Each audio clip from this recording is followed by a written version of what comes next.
Salve, salve, simpatia! Boa noite a todos e todas. Eu me chamo Newton Moraes, sou coordenador do Núcleo de Ação Cultural do CEL Perus, o Centro de Educação Unificado. Nosso querido CEL está localizado ao lado da estação da CPTM de Perus. O CEL é um equipamento muito potente, um grande complexo educacional, cultural, artístico, esportivo. O CEL conta com SEI, EMEI, EMEF, temos também uma biblioteca, temos a Unicel, Universidade Aberta do Brasil. Além disso, a gente conta com 3 piscinas, espaços poliesportivos e também um teatro com 450 lugares. Infelizmente, por conta da pandemia, o CEL está impossibilitado de receber atrações culturais. Por estas e outras razões, a gente vem desenvolvendo uma série de atividades virtuais. Esse é um meio da gente se comunicar, esse é um meio da gente levar uma boa dose de cultura para vocês que estão à distância, não é? O conforto do lar de vocês, voltando do trabalho.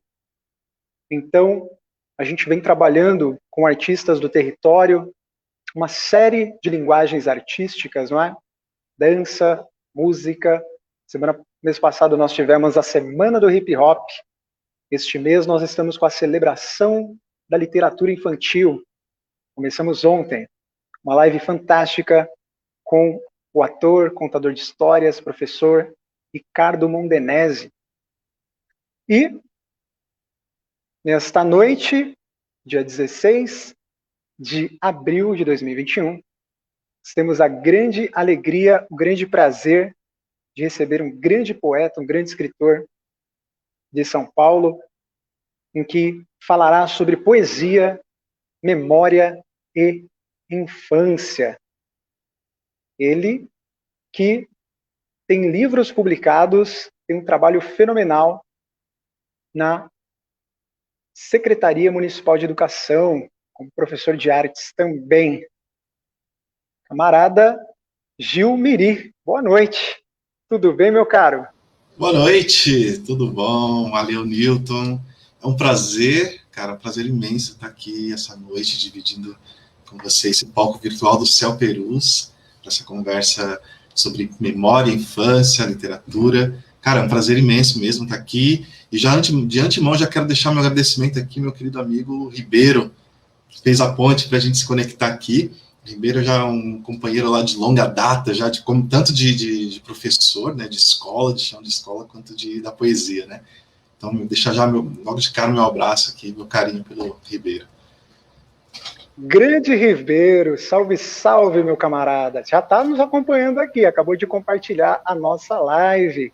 Realmente foi ele que fez a ponte para esse diálogo, né, muito profundo que teremos falando aí sobre memória, infância, através da linguagem poética. Gil Miri, antes de mais nada, a gente quer agradecer o fato de você ter aceito o nosso convite.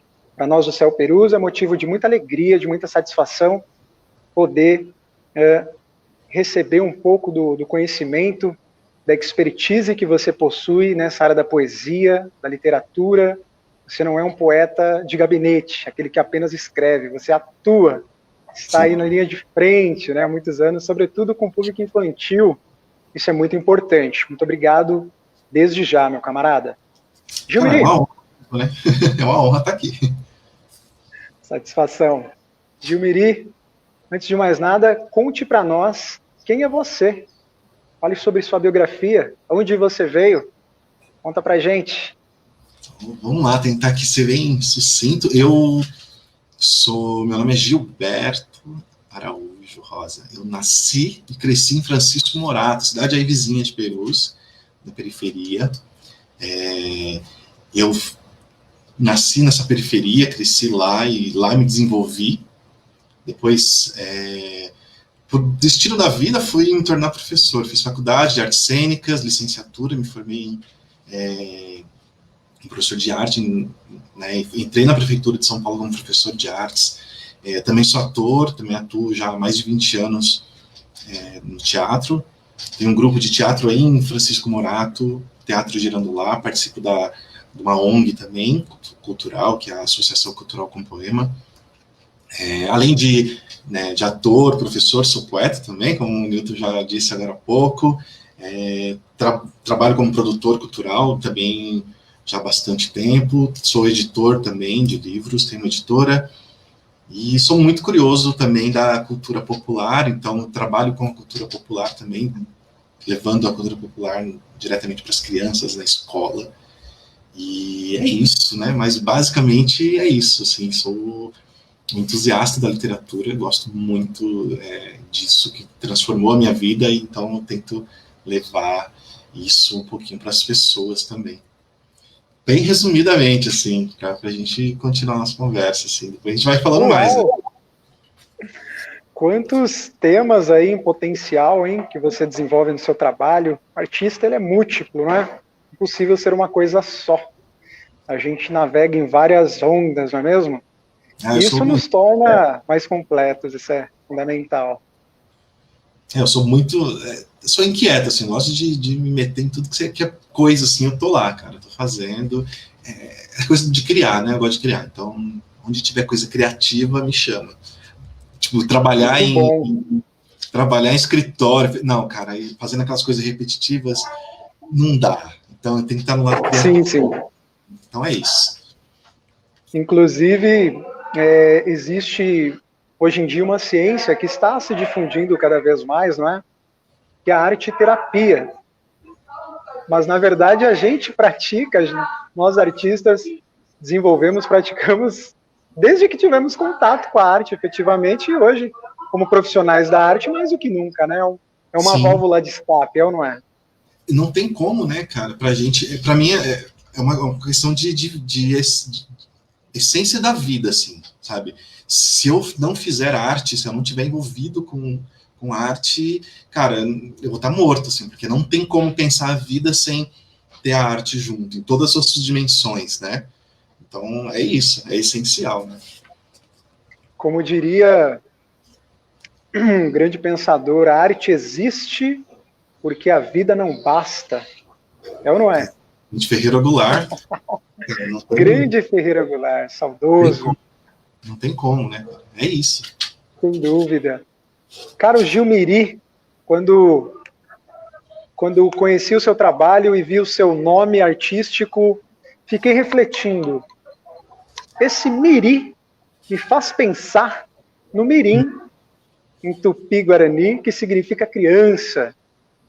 Me fala a relação desse sobrenome com um significado de criança, de infância. Conta também a origem deste sobrenome. Você é uma eterna criança? Cara, isso eu sou. Isso é fato, e eu me reconheço nisso. Olha, a história remonta lá um pouquinho atrás, então eu vou contar uma história. Eu começo, esse livro que eu tenho, chama Retalhos de um Tempo Brincante. Ele conta as minhas memórias de infância, minhas brincadeiras de infância, e ele surgiu durante uma pesquisa para um espetáculo de teatro para criança, que eu fiz com o meu grupo Teatro Girando Lá atrás, em 2007, que a gente começou esse trabalho de pesquisa sobre a infância. Foi ali a primeira vez, depois de adulto já, que eu comecei a olhar a minha infância, como foi a minha infância, porque durante o processo de criação desse espetáculo, que foi feito para criança, a gente começou a revisitar a nossa própria infância. E a partir dali, o que aconteceu? Eu comecei a escrever sobre a minha infância. Então esse foi o primeiro passo. Anos mais tarde, em 2011, a gente teve um outro processo de espetáculo de teatro, que é um espetáculo sobre o povo guarani, sobre o povo indígena. E aí a gente está fazendo um espetáculo diretamente sobre a aldeia Piauí, que fica no pé do Pico do Jaraguá. Quem conhece, que mora na região, deve conhecer. Tem 2 aldeias ali, bem no pé do pico. E a gente estava lá participando desse processo, para conhecer as histórias deles, para entender como que funcionava. pesquisando, né, para montar o espetáculo. Uma vez eles convidaram a gente para participar de um ritual deles, um ritual de batismo, que eles, no qual eles recebem os nomes, tanto as crianças quanto os adultos, que se eles quiserem, eles podem mudar de nome, se acontecer alguma coisa, se a coisa não estiver muito boa, o pajé entende que aquela pessoa precisa mudar de nome.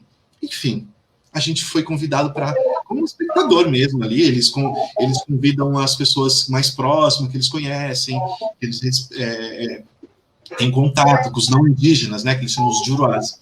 Nós, como estávamos pesquisando ali, ele achou bem convidar a gente. E a gente foi. Estamos assistindo um ritual, uma celebração deles, que dura 2 dias. 2 dias celebrando esse ritual de batismo, né? E a gente estava ali 1 hora, lá por volta de umas 2 da manhã, porque é a noite inteira. Eles começam às 6 da manhã de um dia e vai terminar à noite do outro dia. É muita coisa. E durante a noite, na hora do ritual, porque eles estavam batizando as pessoas, eles convidaram algumas pessoas não indígenas, os juruás, para confirmar o nome, receber o nome, e aí eles falaram assim, olha, o pajé falou que vocês podem ir lá, também lá no altar e tudo, eles fazem todo um ritual para receber o nome. Aí a gente falou, sério, ele vai dar um nome pra gente? Como assim? Aí a gente meio sem entender, fomos lá. E aí o pajé tem uma canoa, uma espécie de uma canoa, assim, que ele pega a água e joga na sua cabeça, e faz tem todo um procedimento que se faz lá. Pois bem, ele pega essa água, jogou assim na cabeça e tal, ele pega o cachimbo dele e joga fumaça, e ele fala o nome, ele, bem pertinho, assim, quase no meu ouvido, assim, e ele fala qual que é o meu nome. Ele olha para mim, me percebe e diz o nome. Para cada um do pessoal do meu grupo de teatro, recebeu o nome de o Deus do Trovão, o Deus das Matas, o Deus não sei o quê, Deus de um monte de coisa, assim. E o meu, ele falou, Miri. Aí ele tem um assistente o assistente fala, repete o que o pajé falou. Aí eu falei, Miri. Ele falou, então é isso mesmo. Aí depois eu perguntei, mas Miri, não é Mirim? Né? Pequeno. Ele falou, não, é Miri, sem o M. E eu falei, tá, pequeno, ok, criança. Eu fiquei meio chateado, assim, a princípio, porque todo mundo dos meus amigos tinham recebido o nome de deuses. Por que eu era só isso? Só o pequeno, criança. Mas ok, aceitei de coração né, o nome, e depois foi fazer sentido para mim. Isso foi lá em 2011. O ano seguinte, em 2012, a gente ainda estava já no processo de estrear o espetáculo, o espetáculo estava pronto já praticamente, e a gente voltou no batismo 1 ano depois. E esse 1 ano depois, a gente pode ir lá de novo no batismo para ver se o nosso nome ia mudar ou ia permanecer o mesmo. E quando chegou na minha vez, ele repetiu o mesmo nome. Aí ele permaneceu o nome. Então, e aí depois eu fui entendendo que esse nome que representava, que é essa questão da infância. E nesse período de 2012, eu estava com esse livro, com a ideia de fazer esse livro muito...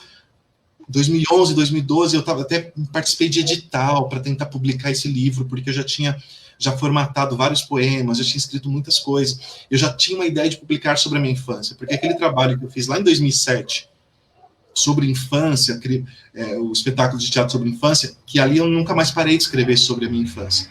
Em 2011, eu já estava com uma ideia de um livro pronto na minha cabeça, e eu estava tentando publicar, mandar para a editora, e não rolava.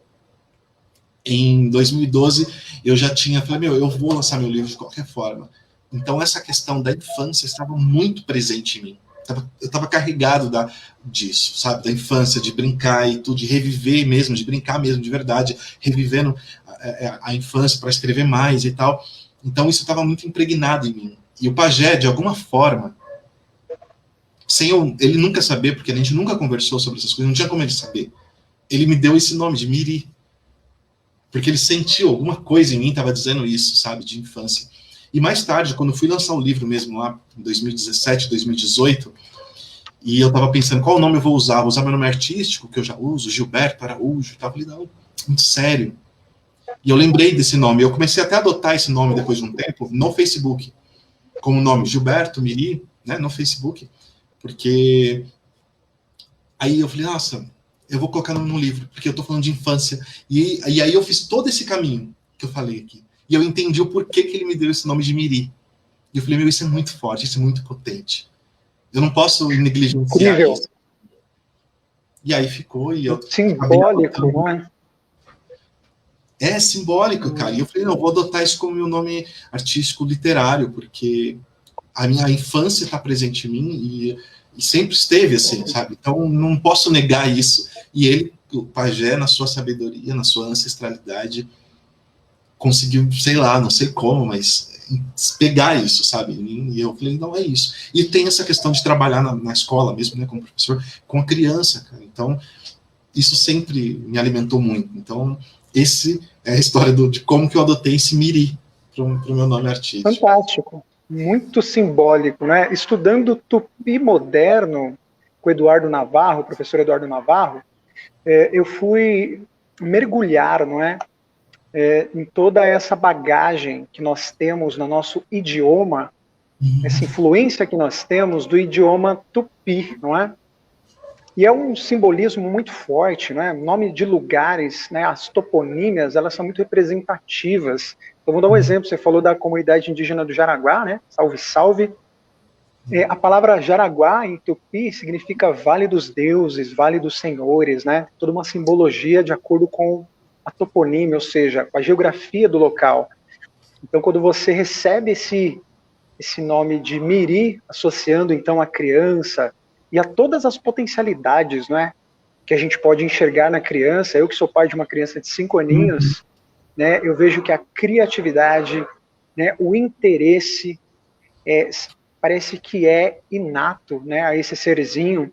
E eu imagino que no seu trabalho como poeta, como escritor, isso tá muito forte, não é? Então, muito simbólico aqui, muito interessante. Eu vou fazer inveja para quem está em casa, que eu também tenho meu livro.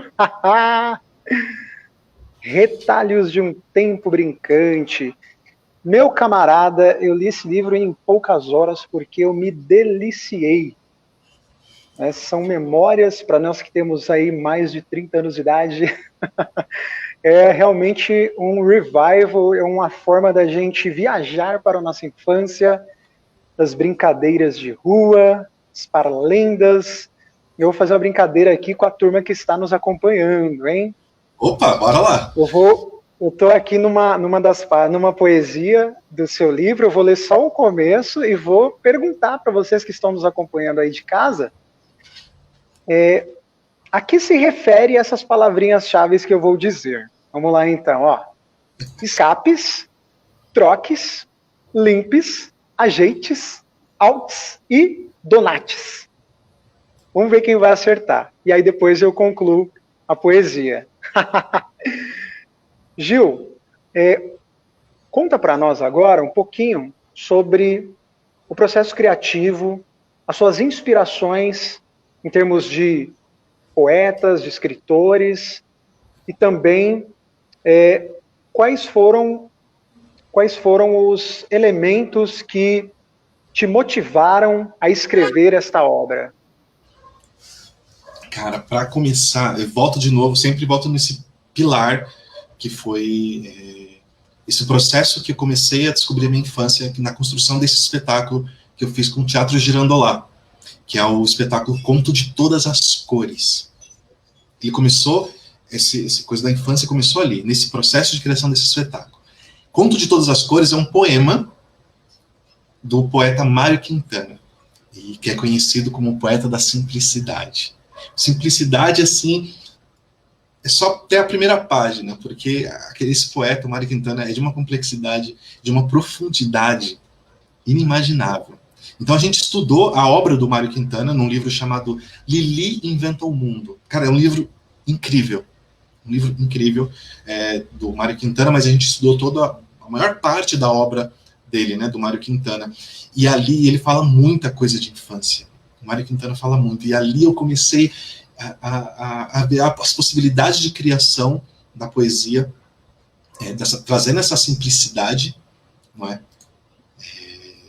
para minha poesia, para minha escrita. Então, o primeiro poeta que eu tenho como inspiração para trazer a infância, invocar a infância, é o Mário Quintana, e logo em seguida, ou ao mesmo tempo ali, é o Manuel de Barros, que é um outro poeta que eu adoro, que eu tenho, como livro de cabeceira, eu tenho um livro dele, que é a coletânea completa da poesia dele, que eu uso como um livro de cabeceira, sempre volto nele, sempre leio. Então é outro poeta que fala de infância, que fala de umas coisas simples, da natureza, e que tem tudo a ver onde eu nasci, né, e cresci em Morato, um bairro muito simples, muito interiorano, digamos assim, com ruas de terra, com rio, campinho, essas coisas, tudo está presente no livro, né? Então, o Mário Quintana, junto do Manuel de Barros, são autores que me incentivaram muito, me abriram meus olhos para a infância, né? E eu bebi muito dessas duas fontes, e foi ali experimentando, escrevendo, revendo como eu brincava e escrevendo. E a minha escrita, eu escrevo um poema e depois eu volto nele e vou transformando ele, depois eu subdivido ele em outros poemas e ele vai se transformando, vai criando. E assim eu vou buscando uma memória de uma infância, e eu tento sempre reviver, se possível, aquela brincadeira, eu converso com as pessoas, olha como que foi, e eu tento trazer aquela essência de como que era o brincar.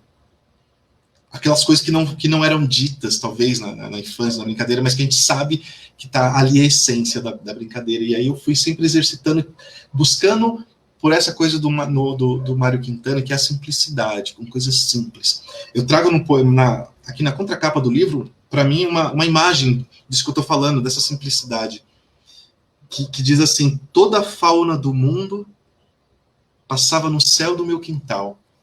Eu coloquei esse poema aqui na contracapa justamente porque ele tem uma simplicidade tão grande, mas para mim ele me provoca imagens da infância, de quando a gente ficava olhando para o céu e junto com os amigos, tentando adivinhar quais eram as formas que tinha nas nuvens. Então, para mim é esse o processo que eu trago de criação, de tentar buscar na memória aqueles momentos da infância que são essas pequenas coisas, esses detalhezinhos da infância, e tentar traduzir em forma de poesia, que é a parte mais difícil, talvez, assim, como você...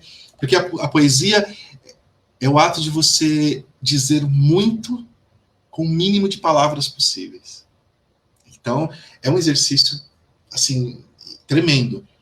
E tanto Mário Quintana e Manuel de Barros fazem isso de um jeito que eu fico apaixonado toda vez que leio, assim, e sempre volto para ler, porque é incrível. É claro, eu tenho outros autores que me inspiram muito, mas esses dois, para relação à infância, foi o que eu me aprofundei muito, assim, né? Acho que é mais ou menos isso, assim, Newton. Fantástico. Sim. Muito bom. E olha só, teve uma pessoa que acertou aqui de primeira.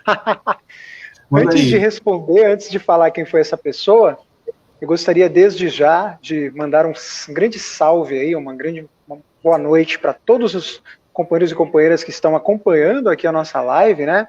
Temos bastante interação, compartilhamento, curtidas.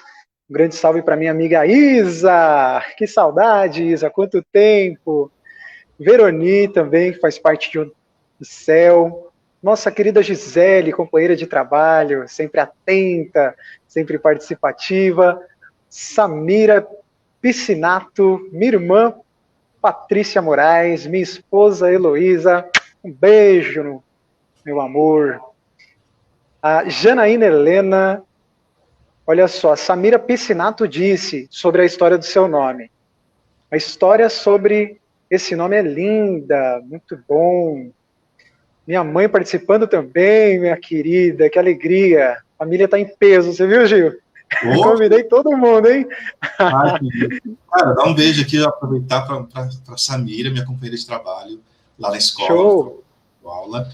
Uma atriz incrível também, está com um espetáculo lindo, maravilhoso aí também. E, nossa, valeu por vocês estarem assistindo. A Cris Brito também, a Cristina está aqui também.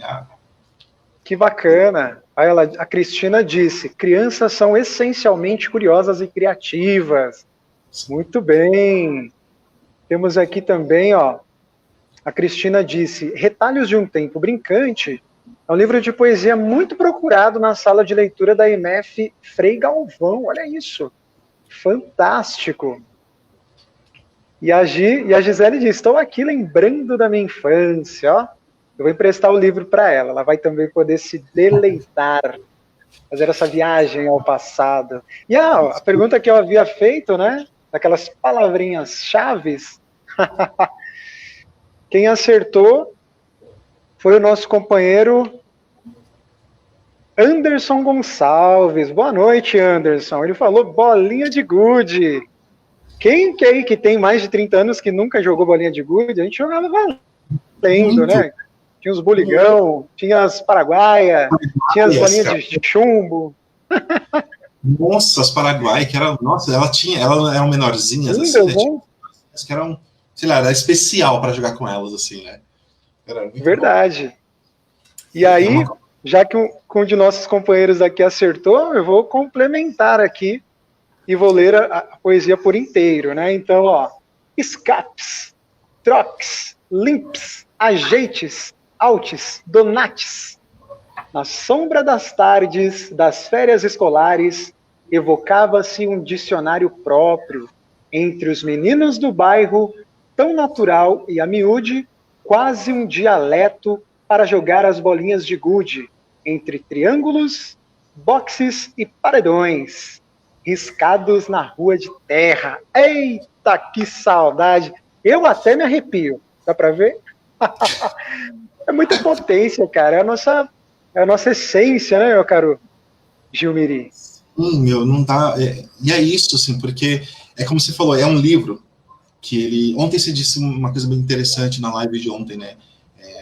O livro, quando você fala que é uma coisa só voltada para criança, não é uma coisa muito boa. O negócio tem que ser para todos os públicos. É um livro, esse livro meu, ele fala sobre isso, muito sobre isso, porque não é especificamente para criança, mas ele também é para criança, mas é para todo mundo. É para as pessoas da nossa idade, mas também para as pessoas muito mais velhas, cara. Eu já tive relatos de pessoas muito mais velhas, 70, 80 anos, que falavam, nossa, eu brincava disso, eu fiz isso. E falavam, não, eu conheci com outro nome, mas eu sei do que é. E essa questão da infância, das brincadeiras, essa universalização, né, que está presente para todo mundo. Então, isso é muito rico. E a gente não esquecer essas raízes, essa essência do brincar livre, sabe? Na terra ali, é fundamental, cara, no desenvolvimento de qualquer criança, de todo ser humano, na verdade. Né? Então, eu evoco isso. E aí, para você que tem...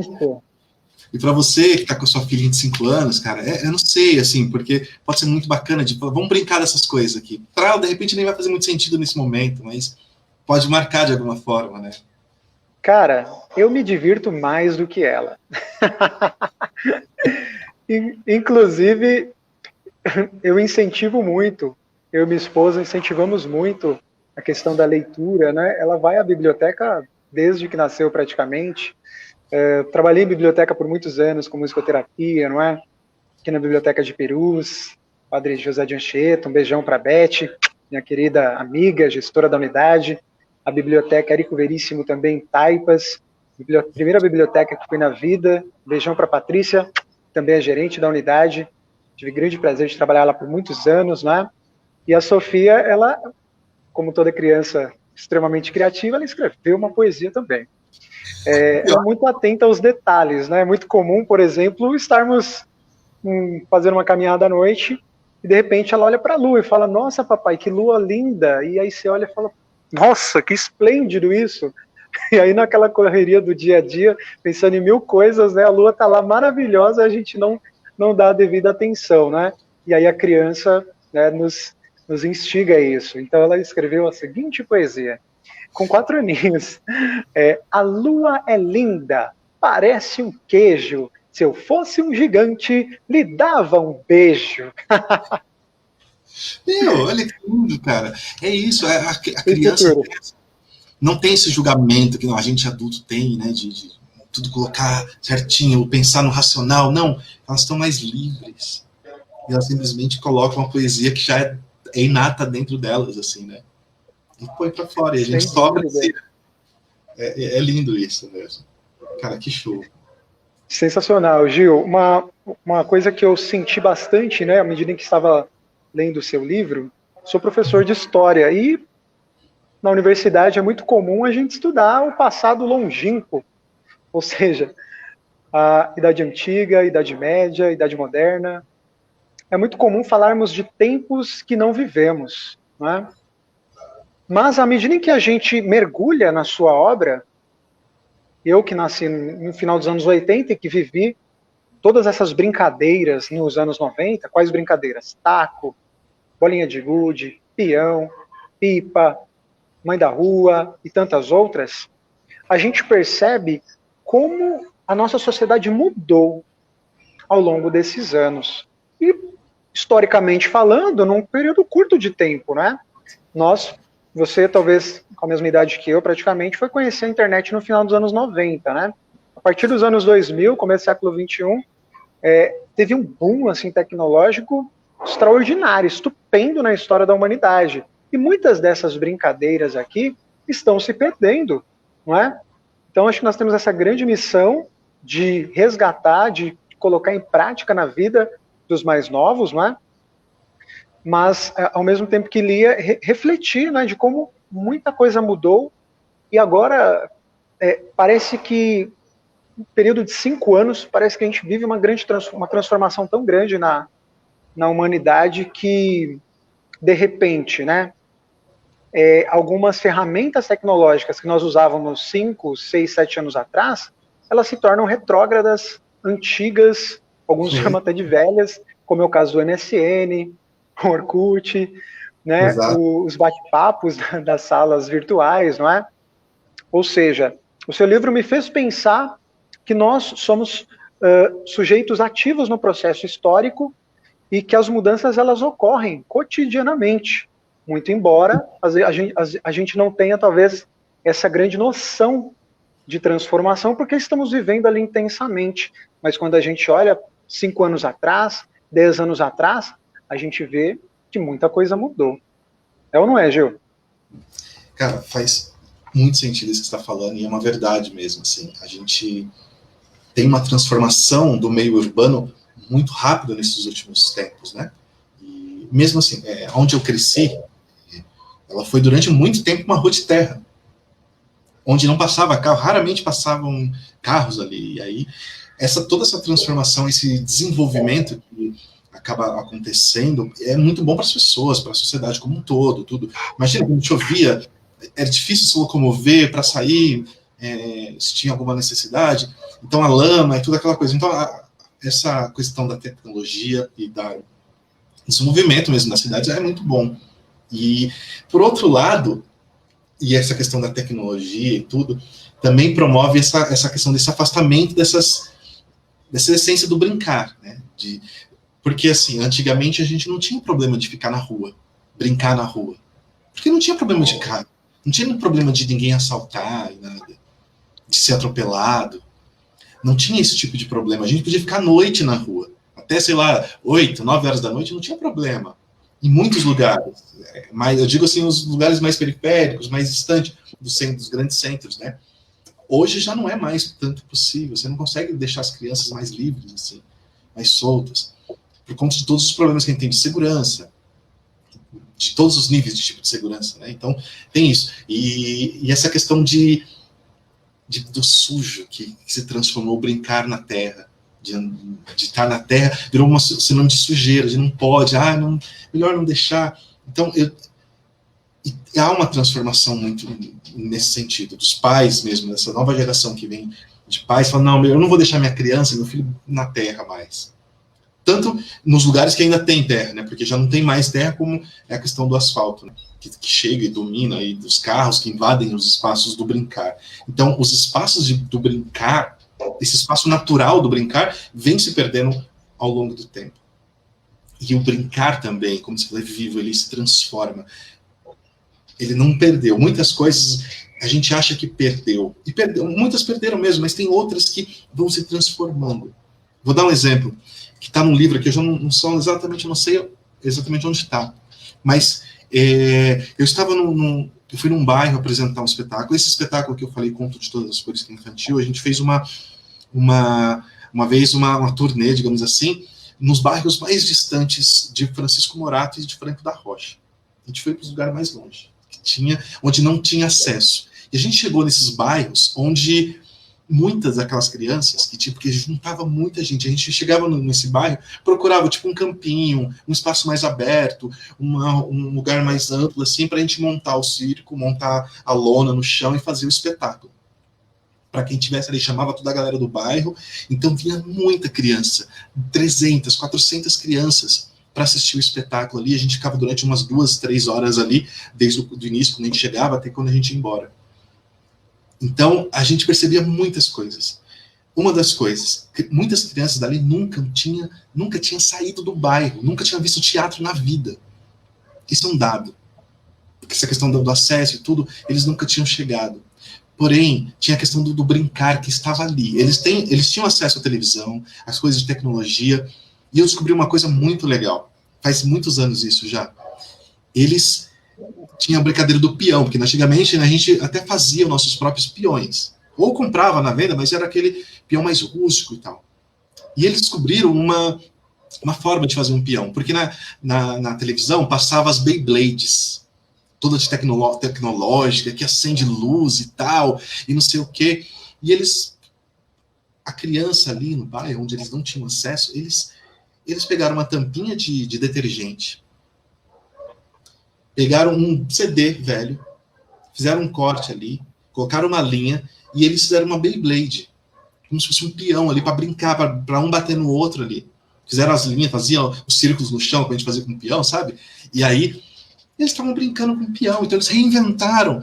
Eles não tinham acesso à tecnologia para poder comprar ou um peão mesmo tradicional, ou uma Beyblade que fosse, mas eles tinham essa criatividade que é inata da criança. Eu preciso brincar, eu vejo na TV aquele negócio lá, eu sei mais ou menos como que funciona, eu entendo, e eu vou lá e crio o meu. Eu pego uma tampinha de detergente, eu pego uma tampinha de coisa.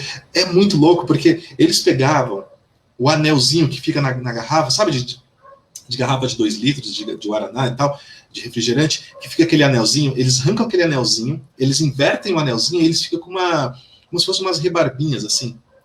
E eles colocam na tampinha, até tinha um aqui, podia até mostrar para vocês, mas não está aqui fácil, não está aqui fácil acesso. E eles colocavam em volta dessa tampinha do detergente para poder fazer essa Beyblade para uma bater na outra, cara. Então eles se reinventam. E aí eu fui descobrindo várias outras brincadeiras que a gente não conhece na nossa idade. Eu falei, como o brincar, ele arruma um espaço, a criança arruma um jeito de se reinventar, de poder brincar. Eu não sei, é um pouco diferente, porque perde essa questão dos brinquedos e brincadeiras tradicionais. Perde, porque a gente não tem mais esse espaço de convivência, esse espaço livre de convivência, né? A gente ou diminuiu muito, ou eles são praticamente inexistentes. A gente estava até conversando um pouco fora do ar, em relação aí na região, né, de Franco, Morato, Caieiras, que agora tem uns parques, assim, que é um espaço ao ar livre, tem espaço de terra, de grama, com natureza em volta, que possibilita esse encontro, né, da criança. Em Mariporã também tem um parque linear que é super bacana. Então tem essa possibilidade do brincar, e como que o brincar se transforma. Cara. É muito louco isso. Incrível. São muitas memórias que vêm à minha mente à medida em que você fala dessa coisa da criatividade. Me lembro que no começo dos anos 90, éramos muito pobres, nasci em Perus, no Jardim do Russo, né? Eu me lembro que meu pai, ele fazia carrinho pra gente com aquelas latas de óleo que eram de lata, né, redondinha assim, fazia um tratorzinho, a lata ela era cortada, ela funcionava como aquela pazinha, né, do trator. As rodinhas eram feitas com chinelo Havaianas velho, né? Então a gente cortava, fazia um redondinho, furava no meio. Exato. Era incrível. E no nosso grupo, lata. Sim. Lata, para mim, é uma questão, é uma coisa da minha infância muito forte. Tem vários poemas que tem a lata em diversos formatos, que ela participou muito. Hoje a gente não tem muitas coisas de lata, né? Tipo, lata de óleo. A gente Isso não existe mais, ninguém fala lata de óleo, Pois porque não é. existe plástico, né? Então, a lata que você pontuou, cara, é muito importante assim, na infância. Como que a gente Pois é, e brincava. eu vi em algum momento do seu livro, eu também vi a lata. Olha só, Gil, você dialogando, falando dessa coisa da criançada, né, que diante da pobreza, das desigualdades sociais, encontra um meio através da criatividade, não é? E daquilo que ela tem à sua disposição ali, ela encontra um meio de ressignificar, sucata aquilo que iria para o lixo, né? Ele resgata e ele cria um monte de coisa. Eu me lembro que no nosso grupo de amigos sempre tinha, né, aquele garoto que pegava o brinquedo e desmontava. Virava 10 peças assim. Aí sim, agora, quebrou, não vai poder mais brincar com esse carrinho. Só que ele montava ali aquilo de forma brilhante, ele desmontava para entender o mecanismo. Muitos desses, posteriormente, tornaram-se mecânicos, né? Foram trabalhar com essa coisa mais artesanal, com arte, inclusive, não é? Ou seja, a gente consegue identificar os potenciais, os talentos, né, da galerinha desde de muito cedo, e uma vez canalizando, né, esse talento para o bem, tornam-se grandes artistas, não é? Sem Tornam-se dúvida. grandes escultores, grandes engenheiros, eu diria, não é? Meu caro, olha só, temos comentários aqui bem interessantes, porque esse é um tema, como eu falei, para quem tem mais de 30 anos, é um tema muito inspirador, não é? Olha só, Cristina Brito, é para criança que vive dentro de cada um de nós. A Isamara, brincar na rua à noite, que delícia, que saudade. Todos os vizinhos brincando e os pais olhando e conversando. A Juliana, cadeira na calçada. Assim, colocávamos as cadeiras na calçada, né, no fim de tarde, era muito bom. O Ribeiro, o camarada Ribeiro está aqui também, ó. Tão legal quanto o brincar e os espaços de brincar.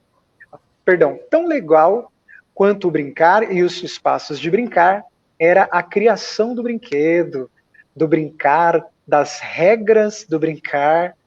Cara, isso é muito legal. Isso tem um negócio que é muito louco, porque, por exemplo, a gente empinava pipa e você também devia empinar. Muito. Sem E nessa, dúvida. hoje, um Formava tempo vários atrás, relos. exato. Você vai numa loja ali num armarinho e compra completo. O pipa, a rabiola, a Sim. linha, o cerol, já vem a linha já com cerol, essas linhas que eles falam chilena, né, tal. Já vem tudo pronto. Quando a gente fazia, quando eu fazia, eu tinha que pegar o bambu, fazer a vareta, fazer o pipa, colar, pegar folha de seda, colar, fazer a rabiola, cortar sacolinhas de mercado, sabe? Fazer Sim, a rabiola. doía Eu até os pegava, dedos. eu pegava ainda a seiva da árvore para poder fazer a cola, fazer o grude, às vezes. Senão eu usava farinha de trigo, mas para fazer o cerol, a gente pegava os vidros, quebrava dentro da lata de óleo, martelava lá. Sim, com as marretadas. Pá, pá, pá. E é isso que o Ribeiro falou, era o processo, cara, todo de criar o seu pipa. Isso era o Era mais ritualístico. todo, tinha todo um negócio que você ficava horas e horas, e faz, e mede aqui e tal, ficava direito. Isso quando você colocava ele no ar lá, meu, era uma coroação daquele, todo aquele processo, era incrível aquilo. Né? Então, é só comentando isso que eu... Muito bom.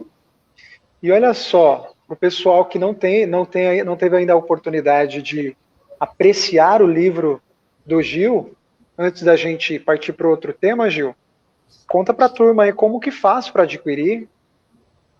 Cara, muito fácil, isso aí é muito fácil. Ó, tem aqui, eu tô aqui no Face, só deixar uma mensagem inbox para mim no Facebook e a gente troca ideia, eu já te mando o livro pelo correio e tá tudo certo. É muito Aí, ó, fácil. Mas se você falar assim, se você falar assim, não, eu quero procurar eu quero comprar na Amazon, pode, tem lá na Amazon também, dá para você comprar lá, eu te envio do mesmo jeito. Então, show de bola. se jogar retalhos de um tempo brincante na internet, você acha onde comprar muito fácil, mas você pode mandar mensagem aqui inbox que eu também mando para você isso. E vem até com dedicatória, hein? Não sei se vocês conseguem ver, mas é um livro muito bem produzido. Ele tem uma série de ilustrações também, muito simbólicas. Ele tem uma série de jogos ao longo do... Vários enigmas, aliás, né Gil, ao longo das páginas. E é realmente um mergulho ao passado, à nossa infância. Como diria o Taíde, o DJ1, né? Que tempo bom que não volta nunca mais. Cara, E eu esse até livro... listei aqui, Fala aí, fala aí. eu gosto muito de escrever nos livros que leio, né? Posso fazer fichamento, grifar as frases principais e tal. Então, aqui eu coloquei na página inicial, que é uma página branca, né? Não vai dar para ver, mas eu vou ler aqui. Ó. Eu coloquei o nome das brincadeiras que você menciona ao longo da poesia. Então, paraquedas de sacola, Maiar Judas, carrinho de lata, taco, campeonato interbairro, valendo tubaína, cavalinho de madeira, rabeira, eita molecada braba, pipa, balões, pegar fruta no vizinho, quem nunca? Nossa. Bica d'água, naquele calor era uma beleza, não é? Bolinha de gude, carrinho de rolemã, ai, ai, ai, quantas quedas, hein?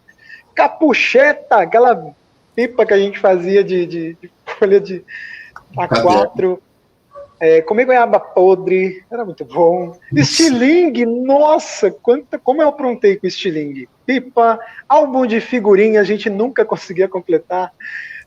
Peão, era bom demais. Cosme e Damião, comíamos bastante doce. Esconde-esconde. E antes de partir para o próximo tema, não tem como não falar sobre das poesias que eu listei aqui, que é curta, mas é muito direta, que diz o seguinte: era quase sempre isso. O pior jogador era o dono da bola. Que coisa, Gil! É verdade! Ele sempre tinha que ganhar, senão ele levava a bola embora. Nossa, eu não era o dono da bola a maioria das vezes, mas era muito ruim. E tanto que eu jogava no gol, tem um poema que fala por que eu joguei no gol. Mas eu você também falou... era goleiro, me identifiquei.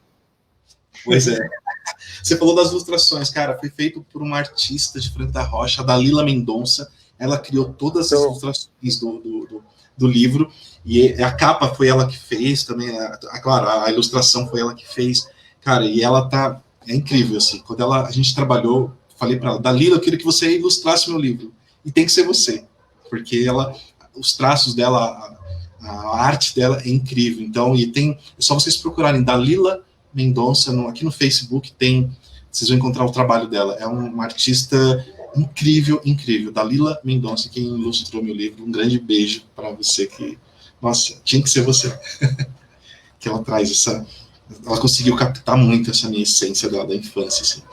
Ela esteve comigo durante todo o projeto, que começou lá em 2010, do livro mesmo, em 2010, 2011, e foi até o final comigo, quase 8 anos de projeto para fazer esse livro. Isso aí. Muito bom, olha só, a Gisele também comentou, carrinho de corrimão, adorava, minha mãe ficava louca comigo. Isso me lembrou a minha mãe, quando brincávamos até altas horas na rua, ela gritava, Newton! Dava para o mundo inteiro ouvir.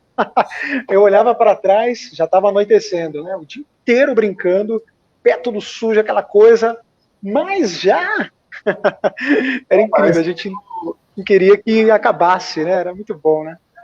Nossa, cara. E legal porque cada momento do dia tem um tipo da brincadeira, assim, né? Vai chegando a noitinha, assim, vai para escurecer. Vamos brincar de esconde-esconde. Tal.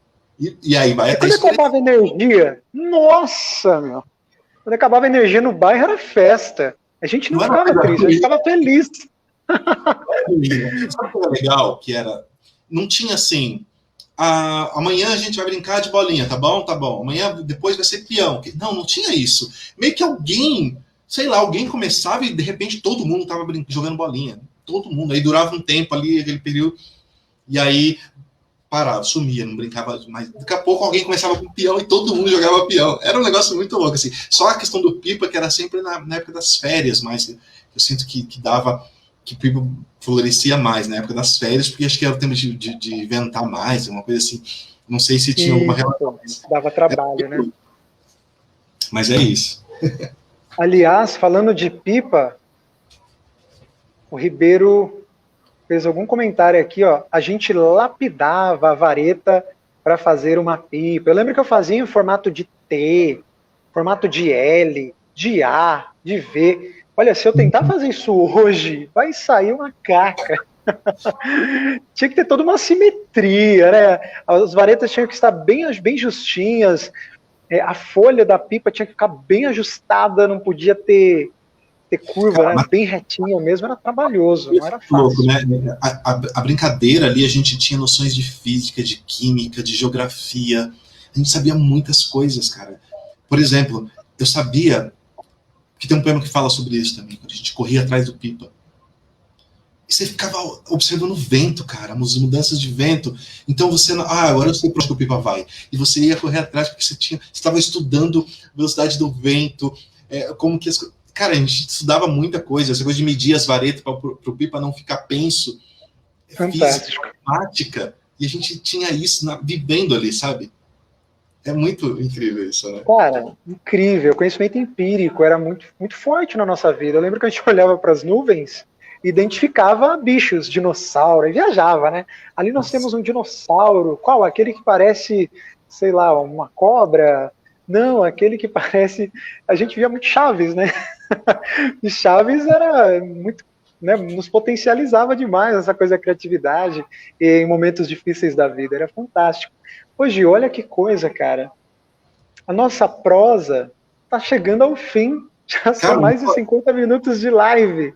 Falar sobre a infância, falar sobre o passado, o tempo voa, meu caro. Ainda falta muita coisa, a gente não falou nem da metade, cara.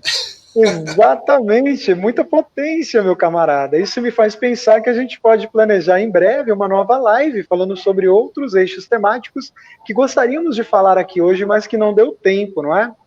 Então nós temos mais uns 8 minutinhos aí, Gil. Conta para nós quais são os seus planos para o futuro, né? A gente está nesse contexto terrível de pandemia. Eu sei que você, juntamente com o Poema, vem desenvolvendo uma série de atrações online, não é? Assim como nós, o Céu Peru, estamos nos adequando aí a esse novo contexto, mas no caso dos livros, você ainda consegue, né, fazer publicação, enviar por correios, enfim, produzir para publicar tão logo. Fala para nós aí quais são os seus planos como escritor e artista. Então, vamos lá, como escritor, primeiro eu estou escrevendo esse livro, esse primeiro livro meu, ele vai fazer parte de uma trilogia sobre a infância. Então, eu estou escrevendo o segundo livro, que vai ser um livro de contos. Então, estou trabalhando, pesquisando, lendo bastante coisa. Já tem vários contos já escritos.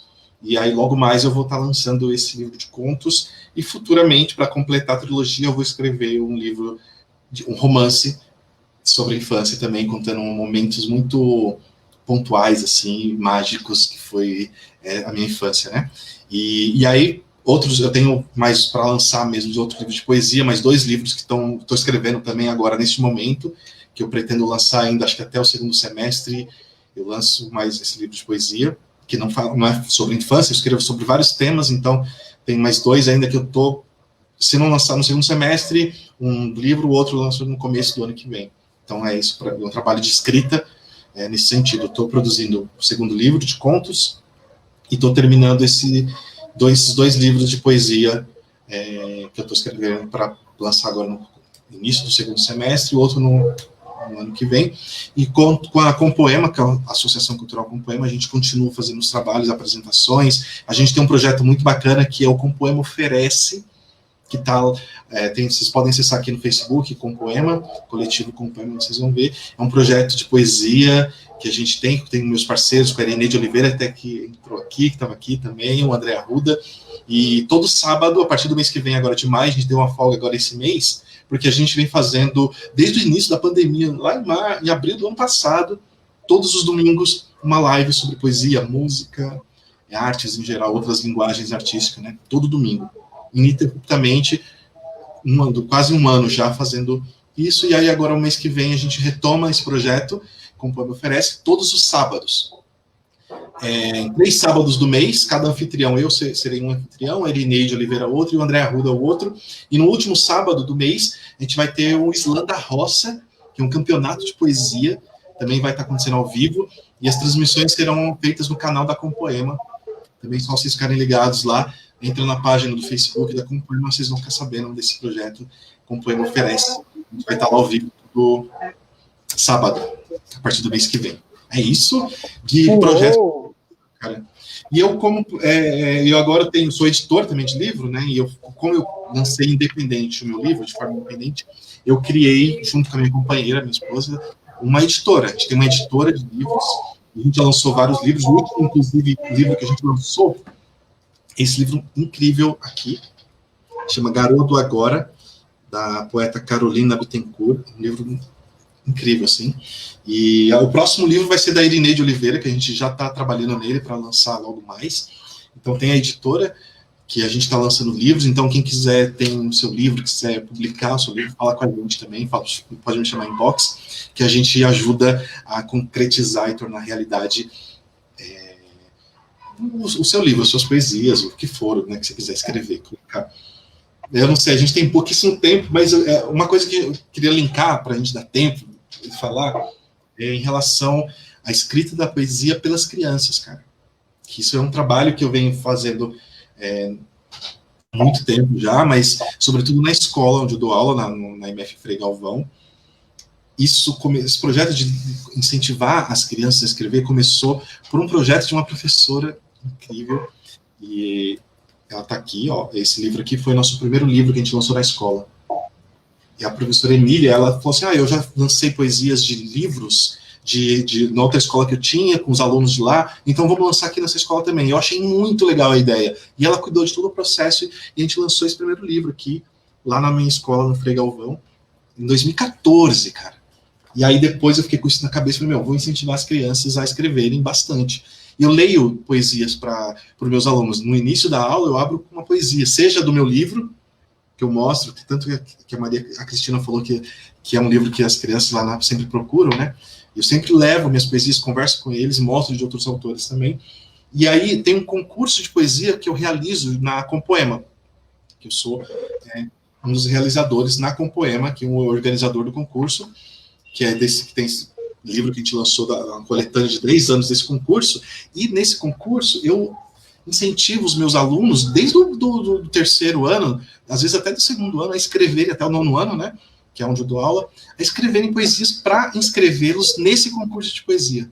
Cara, é incrível, vários alunos em vários anos ganharam esse concurso de poesia. Em primeiro lugar, em segundo, em terceiro. E aí, o ano em 2018 para 2019, 2019, na verdade, a gente lançou, eu fiz o segundo livro na minha escola, o Rodopios, Poemas para Girar o Mundo, que são as poesias e dos professores e dos alunos lá da minha escola, do Frei Galvão, e a gente lançou esse livro incrível, muito, muito bacana, com as poesias dos alunos, e eles acharam aquilo incrível, assim, ter o nome deles, a poesia que eles escreveram num livro, sabe? Isso é mágico, você vê. E você vê que cada vez mais as crianças começam a escrever poesias. E todo ano é legal porque na sala, assim, eu dou aula de informática na escola, eu estou como poed na escola. Mas eu trabalho com poesia, com arte, não tem como, né? Eu trabalho com as tecnologias, mas a arte está sempre ali junto. E eu trabalho muito com a poesia com eles. Então os alunos viram e mexem. Professor, escreve mais essa poesia aqui, dá uma olhada. E aí eu fui escrevendo, fiz zines com eles também. Esse aqui é um projeto de zine, Poesias do Fronte, a Cidade Armada em Versos, que eu faço na Compoema, no Sarau Compoema. O Sarau Compoema que eu realizo também, sou apresentador do Sarau desde 2012, na Compoema. Agora a gente não está fazendo presencial, né? Mas a gente fazia presencial uma vez por mês lá. Mas, voltando, das poesias das crianças. E é muito bom ver como eles já estão se incentivando a escrever, e muitos começaram a escrever sem a gente pedir para eles escreverem, eles começaram a escrever. E aí, a ideia é que todo ano a gente lança um livro, lá na escola, de poesia das crianças, e inscrevam eles em concurso de poesia, e é um grande incentivo para eles entrar nesse universo da literatura, né? Então, é isso, assim. Mas eu falei muito rapidamente, é importante falar sobre isso, né? Quanta potência! Isso me faz pensar que voltaremos aqui no nosso canal tão logo, para não menos que 2 lives, porque já me veio a ideia de fazer uma live contigo e também com a Irineide, né, falando sobre os trabalhos do Compoema, tá? E também a gente volta... É incrível, cara. A gente volta também, então, logo, uma outra live contigo, falando mais especificamente desse trabalho que você realiza com poesia em sala de aula. Não é? Eu sei que teremos muito o que falar. Afinal de contas, quando a gente fala de infância, a gente fala de memória, o tempo voa e a imaginação flui, não é? Camarada Gilmiri, tenho nem que dizer, máxima gratidão, máximo respeito. Nós aqui, a equipe do Céu Peru, está encantada com esse diálogo. Queria agradecer muito a sua participação aqui nesse bate-papo, no mês da celebração à literatura infantil. Muito rico, muito agregador. Tenho certeza que o pessoal que acompanhou a gente gostou bastante e a live vai continuar na nossa página. Aqueles que não conseguiram assistir ao vivo poderão assistir posteriormente, não é? Queria mandar um grande abraço aí a todas as nossas amigas, todos os nossos companheiros que acompanharam a live aí, né, desde o começo, a Ju, a Isa, minhas grandes amigas, minha querida Gisele, muito participativa, muito obrigado por todo o apoio, pela parceria. Essas lives não seriam possíveis sem a sua dedicação. Muito obrigado, Gi. Camarada Ribeiro também colocou a gente aqui desde o início, fez toda a ponte, não é, Gil? Fez toda a mediação aí para eu conseguir falar contigo. O Ribeiro é um seu livro. Poeta. Você precisa falar sobre poesia também. Ele é um grande poeta. Mês que vem teremos novidades aqui na fanpage com o Ribeiro, hein? Não vou contar detalhes, mas mês que vem tem novidade. A Irineide já topou. Falou que vai ser um prazer. Então, ó, já vamos articular a live para o mês que vem. A Irineide é uma simpatia só, cara. E ela é incrível, uma mulher fantástico. Forte. E a poesia dela é um negócio extraordinário, cara. É impressionante. Sensacional, Gil. Ficamos muito felizes aí. Antes de eu fechar, né, falar aí da programação que nós teremos ao longo do mês ainda, você quer mandar um agradecimento especial, um beijo aí especial para alguém? Fica à vontade. Cara, vou mandar um beijo para todo mundo que está aqui, meus amigos que estão aqui.